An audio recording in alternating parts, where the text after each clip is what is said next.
მოგესალმებით ყველას ჩემს არხზე, იმედი მაქვს, რომ ყველანი ხართ ძალიან კარგად, დაგებრუნდით ახალი ვლოგით და გავატაროთ დღე ერთად. როგორც ხედავთ, ვიღებ ბუშტებს და დეკორაციას, რამოდენიმე დღის უკან მქონდა დაბადების დღე, გავხდი 33 წლის, პირველ რიგში გიხდით უღრმეს მადლობას მოლოცვისთვის, ვიფიქრე, რომ ეს ბუშტები აღარ დამჭირდება კარგა ხანი, ამიტომ გადავწყვიტე, რომ გამეხეთქა, რადგან უკვე რამოდენიმეჯერ გამოვიყენე და სიმართლე გითხრათ, ნერვები არ მქონდა ამ ყველაფრის დასულვის, ამიტომ გავხეთქე ეს ყველა ბურთები და გადავყარე. მოკლედ ეს ვიდეო ცოტა ახლართული გამოვიდა, რადგან 2 დღე ვიღებდი და დიდი არაფერი არ არის, ამიტომ გადავწყვიტე, რომ ეს კადრები, რომლებიც გადავიღე, უბრალოდ არ დაკარგულიყო და მოგიყვებით თუ როგორ მოვხვდი გერმანიაში 0 გერმანულის ცოდნით სამედიცინოზე, თან გავაკეთებ რაღაცეებს, მოგცემთ მოტივაციას და თან მოგიყვებით. დავწყოთ ყველაფერი თავიდან, ცოტა ჩახლართული სისტემა აქვს გერმანიას, ბინას არ გაძლევენ, ბინას ასე არც იძლევიან, ბინა უნდა იპოვო შენ თვითონ და უფლებას არ გაძლევენ იმის, რომ ბინა იპოვო და გადახვიდე, იმის გამო, რომ სამსახური არ გაქვს, სამსახურს არ გაძლევენ იმის გამო, რომ ენა არ იცი, ენის კურსებს არ გაძლევენ, იმიტომ რომ საბუთი არ გაქვს და საბუთსაც არ გაძლევენ, იმიტომ რომ არც ბინა გაქვს, არც სამსახური, არც ენა იცი, არ ხარ ინტეგრირებული და ვინ რაში უნდა მოგცეს. როგორც ხედავთ, ამ მხრივ ძალიან ჩახლართულია, ამიტომ არ ვიცი, ყოველი ძალებით და ყველანაირად ვცდილობდით, რომ გვეპოვა ენის კურსები, სამსახური, ბინა, მოკლედ ყველაფერზე ვიყავით წამსვლელი, როგორც იტყვიან და როგორც იქნა ეს ბინა, სადაც ახლა ვცხოვრობ, ვიპოვეთ და ეს იყო ერთადერთი ბინა, რისი აღებაც ჩვენ შეგვეძლო მაგ დროს, საკმაოდ ძვირს ითხოვდნენ, მაგრამ მაინც დავთანხმდით, რადგან საერთო საცხოვრებლიდანაც უნდა წავსულიყავით და ამიტომ ამ ბინაში გადმოვედით.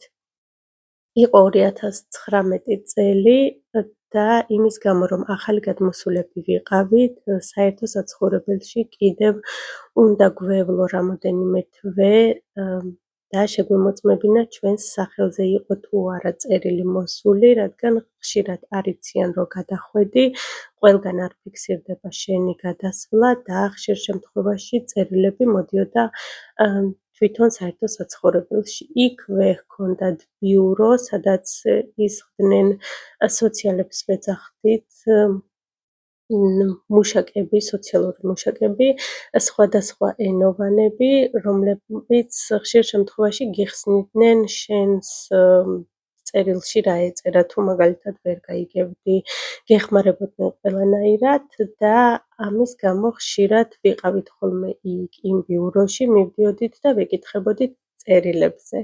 მოკლედ ერთხელაც მივედით და მესმოდა, რომ ერთი არაბი ქალი უხსნიდა ვიღაცას, რომ არისო ახალი კურსი გახსნილი, ხელში ეჭირა ბროშურა და იმ ბროშურას აჩვენებდა, რომ კურსიო გაიხსნაო, მათთვის, ვისაც არ აქვს საბუთი, აფინანსებს რომელიღაცა ინგლისის ბანკი თუ არ ვცდები და ყოველგვარი თანხის გადახდის გარეშე შეგიძლიათო სწავლა სამედიცინოზე.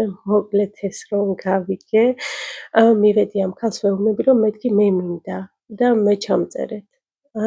ამ ქალმა ეგრევე უარი მითხრა, რომ შენ არაო, ყველას ჩავწერო, ვისაც უნდა, შენი ქმარი მოვიდეს, შენს ქმარს ჩავწერ, შენ არა. მეთქი, რას ქვია, მე არა.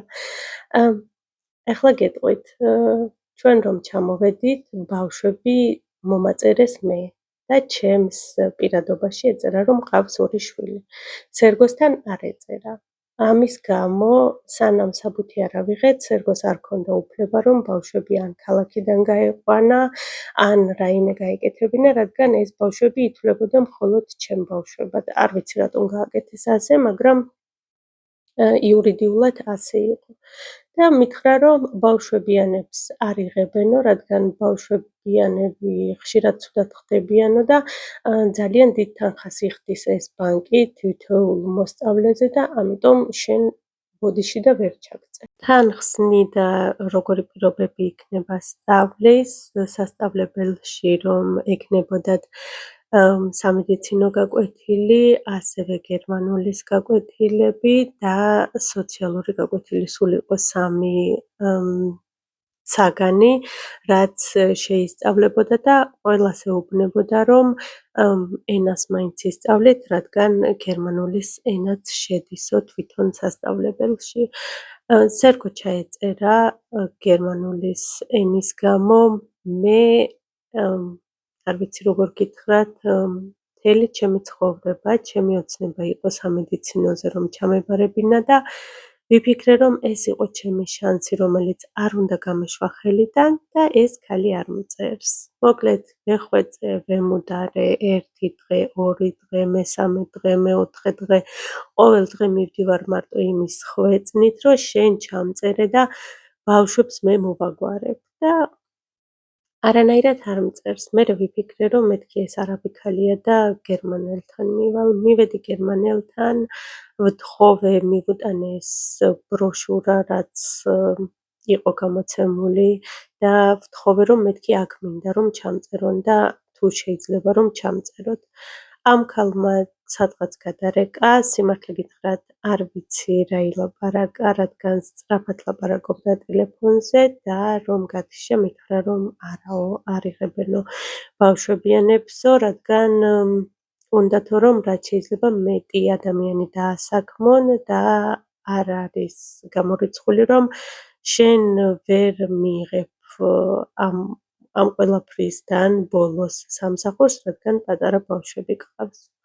მოკლედ, ახლა ვფიქრობ, სერგო ჩაეწერა, მისცეს არ ვიცი 30 ფურცლიანი რაღაც ხელშეკრულება, სადაც არ ვიცი, ალბათ 4 საათი ვავსებდით ერთად მაგ ფურცლებს და ვფიქრობ, რომ მეთქი ვიცი, სადაც არის ეს სასწავლებელი და სერგოსთან ერთად წავალ, იქ ვეთხოვ, იქნებ იქ მივიღონ. იმიტომ რომ ყველა ვარიანტში უნდა ჩავეწერო. სხვა გზა არა მაქვს. აი მართლა მარტო იმაზე ვფიქრობდი, რომ უნდა ჩავეწერო. და 3 კვირის შემდეგ იყო პირველი გაკვეთილი. არ ვიცი, აი ეს 3 კვირა მოუთმენლად ველოდი. დადგა მოკლედ ეს ნანატრი დღეც და რომ გადმოვედით, ნიცა გადმოვიყვანეთ აქეთ ჩვენთან ახლოს სკოლაში, ხოლო გოჩას გადმოყვანა ვერ მოხერხდა ახლო ბაღში და დადიოდა ისევ ძველ ბაღში, რომელიც იყო საკმაოდ შორს ჩვენიდან, 2 ავტობუსი გვქონდა გასავლელი და ამის გამო გადავწყვიტეთ, რომ პირველ დღეს ნიცას წაიყვანდა სერგო სკოლაში და პირდაპირ წავიდოდა სასწავლებელში, ხოლო მე წავიყვანდი გოჩას სკოლაში და მეც უნდა მივსულიყავი იქ სასწავლებელში. მოკლედ, მივიყვანე გოჩა ბაღში და დათვლილი მაქვს წუთები, არ ვიცი, 2-3 წუთში ავტობუსი უნდა მოვიდეს. ჩემი მიზანია, რომ უცებ გავხადო გოჩას და დავტოვო, რადგან უნდა გამოვიქცე, ეს ავტობუსი ავიღო, მივიდე კონკრეტულ ადგილამდე და იქ უნდა გადავჯდე მერე სხვა ავტობუსში, რომ მივიდე სასწავლებლამდე. მოკლედ, გოჩას მაგ დროს მოუნდა ჩემი ჩახუტება, დედა არ წახვიდე, მენატრები და ამ დროს გამოიარა მასწავლებელმაც იმანაც რაღაცეები მითხრა, მოკლედ, აი ესე მაყოვნებენ, როგორც იქნა დავტოვე, გამოვრბივარ, აი რასაც ქვია გამოვრბივარ და ავტობუსის გაჩერება არის პირდაპირ ბაღთან, ოღონდ გზა უნდა გადაიარო, რომ ავტობუსში ჩაჯდე და ამ დროს უნდა გადავირბინო გზა და მოდის ავტობუსი, გაჩერებასთან არავინ არ არის და არ გააჩერა, უბრალოდ წავიდა. აი პირდაპირ ცხვირწინ ჩამიარა ავტობუსმა. ვფიქრობ მეთქი ვაიმე რა ვქნა, შემდეგი ავტობუსი 9 საათში უნდა მოვიდეს და გავხსენი Google Maps-ი. აი პირველად ცხოვრებაში გავხსენი მაგ დროს Google Maps-ი, რადგან თუ სადმე მივდიოდით ხოლმე, სერგო უყურებდა გზას და სერგო გვხემძღვანელობდა, რასაც ქვია, სადმე რომ მივდიოდით, მე უბრალოდ მივყვებოდი მართლა. და ვიფიქრე, რომ მეთქი აქეთ ამით მისამართი ვიცი და იქნებ სხვა გზა იყოს რამე. შევედი, მოვძებნე და თურმე ფეხით არის 9 საათი. არ მჭირდებოდა არც ავტობუსი 2 გამევლო, არც არაფერი, უბრალოდ ფეხით უნდა გადამეჭრა და იყო 9 საათი. გაკვეთილი პირველი იწყება 9 საათზე და იყო უკვე 9 საათი და 40 წუთი მე მგონი, რადგან ზუსტად მახსოვს 9 საათიანი გზა, არ ვიცი, ალბათ მივფრინავდი, 15 წუთში გავიარე. არ ვიცი, აი როგორ მივრბოდი, როგორ მივფრინავდი, როგორც იქნა მივაღწიე იქამდე. და ამ დროს ჩემი გეგმები ასეთია, რომ პირდაპირ შევდივარ დირექტორთან და იქ დირექციაში ფეხებში ვუვარდები და ვთხოვ, რომ ოღონდაც მიმიღონ, აი ყველაფერზე ვარ წამსვლელი, ოღონდაც მიმიღონ. მოკლედ მივედი, ავედი, სადაც სერგო იყო, ჯერ არ ვიცოდი სად იყო დირექცია საერთოდ და კარებზე ეწერა, რომ აქ არის სამედიცინო კაბინეტი გაკვეთილების. გარეთ იდო დიდი ფურცელი გამოკრული, სადაც ექთნები ეხატა, ნემსები ეხატა და თუ ზუსტად მახსოვს, გარეთ იდო კიდევ რაღაც ჩონჩხი. მე მგონი ჩონჩხი იდგა სამედიცინო და ეს ყველაფერი რომ დავინახე, ჯერ ხო აი არ ვიცი, მეთქი მე აქ უნდა ვისწავლო, აი აქ რო არ ვისწავლო, არ არსებობს. ყველაფერი მომწონდა იმ დაწესებულებაში, აი აბსოლუტურად ყველაფერი. ცოტა ხანში გამოვიდა ქალი და თქვა, რომ ვინცო სამედიცინოზე ხართო, შემოდითო. და მეც შევედი, ქალბატონი. მოწყობილია ესე იგი საკლასო ოთახი, როგორც სამედიცინო პალატა. საავადმყოფოს პალატა როგორ არის მოწყობილი, ზუსტად ასე. დიდი საკლასო ოთახია, გვერდზე დევს საწოლი, ეს ტუმბა, მოკლედ ყველაფერი არის ერთი კუთხე მოწყობილი ისეა, თითქოს პალატაში შეხვედი. და აქეთ დევს მერხები. და ასევე იყო ძალიან ბევრი ინვალიდის სავარძლები. ეს უკვე სხვა თემაა, რისთვის გვჭირდებოდა ეს ინვალიდის სავარძლები და რომ მივედი, მეთქი მე აქ მინდა რომ ვისწავლო და რა ვქნა. დასხედითო, მეც დავჯექი, რა თქმა უნდა და ხმას არ ვიღებ, რომ არა ვარ ჩაწერილი.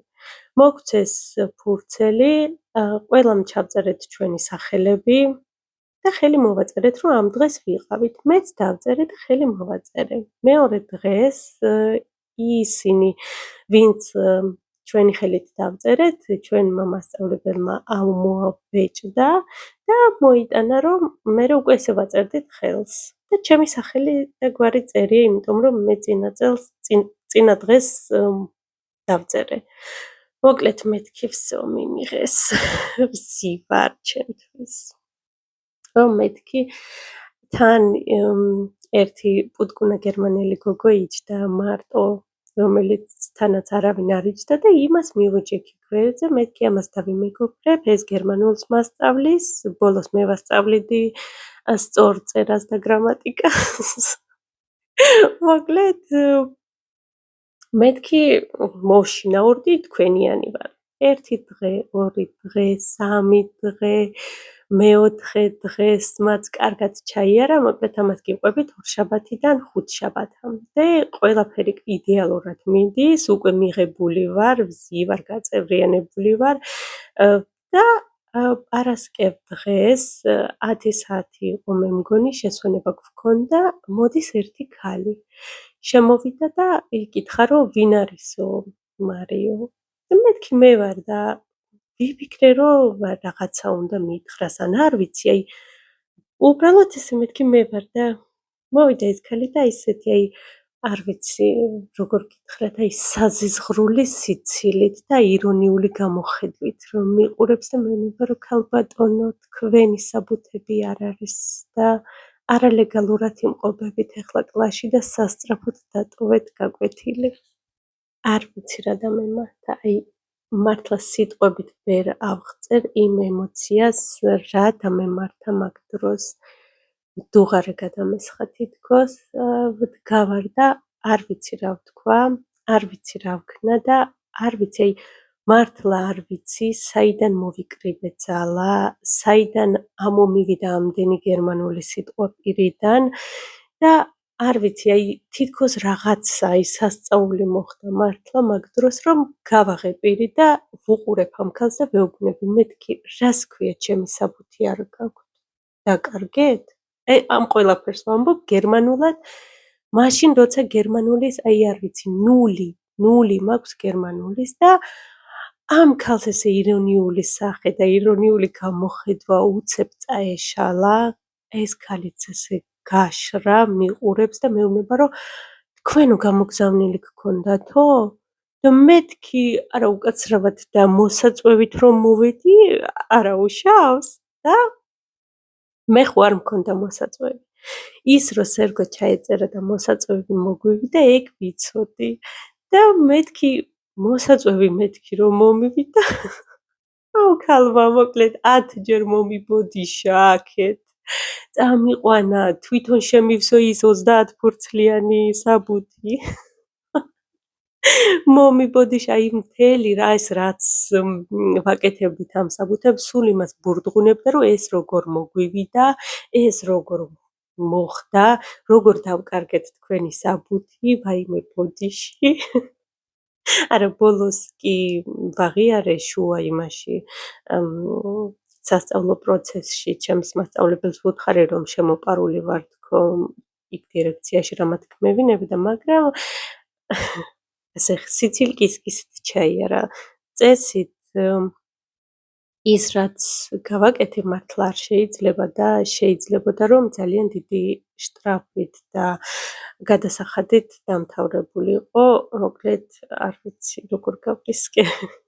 სამწუხარო ფაქტი ის არის, რომ ვერ დავამთავრე ჩემი სასწავლებელი ბოლომდე, რადგან კოვიდი დაიწყო და კოვიდმა ყველაფერი აურია, აბსოლუტურად ყველაფერი აირია, თვითონ კურსიც დაიშალა, მოკლედ რაც მთავარია, ახლა პროფესია მაქვს, ვმუშაობ ჩემი საყვარელი პროფესიით, რაც მთავარია და არ ვიცი, ალბათ ოდესღაც გამოვუშვებ კიდევ ერთ ნაწილს, მეორე ნაწილს ჩემს ისტორიას, რადგან ძალიან საინტერესოა, აი ძალიან საინტერესოა მართლა როგორი მეთოდებით გვასწავლიდნენ და როგორ სწავლობდით საერთოდ ყველაფერს. რაც შეეხება გერმანულ ენას კი არ გვასწავლიდნენ, სამედიცინო სიტყვებს გვასწავლიდნენ გერმანულად, თორე მან დაარიყო გერმანული ენა. აქ დავასრულებ ჩემს ვიდეოს, უღრმეს მადლობას გიხდით, რომ უყურეთ ბოლომდე, დიდი იმედი მაქვს, რომ მოგეწონათ. მომავალ შეხვედრამდე!